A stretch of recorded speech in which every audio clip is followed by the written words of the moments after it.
What's up, YouTube? So, the Miami Dolphins have just traded for offensive lineman Greg Little from the Carolina Panthers. We gave them a 7th round pick for this upcoming draft class to get him. We were bleeding at offensive line, so it makes sense to make this trade.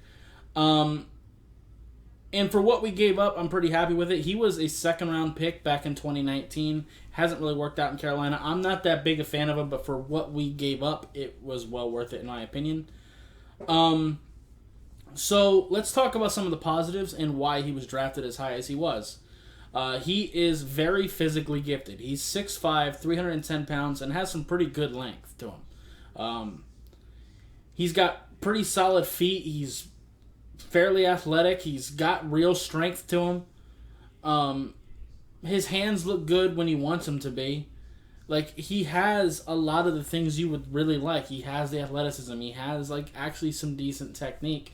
But the thing with Greg Little is he's lazy and soft, in my opinion.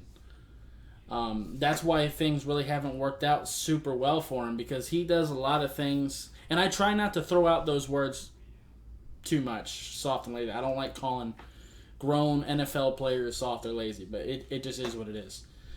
Because what happens with him is he'll use his spectacular feet and athleticism to get in the perfect position to take a dude out, and then he just doesn't have the temperament and the finish to actually finish the play. And a lot of times, because of that, people end up getting away from him at the second part of the play, and just through second effort, they end up beating him. So he's kind of similar to Austin Jackson in that way. Austin Jackson has the same issue. Austin Jackson's athleticism is good. He's got some strength to him. You know, all these things, but the heart isn't there.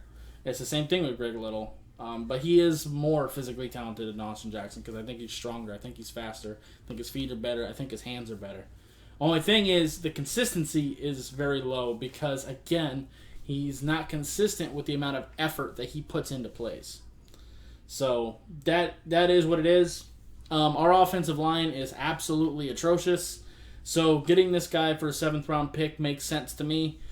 Just kind of give us another option. Hopefully he shows himself in preseason. I think there's a real chance he might end up starting.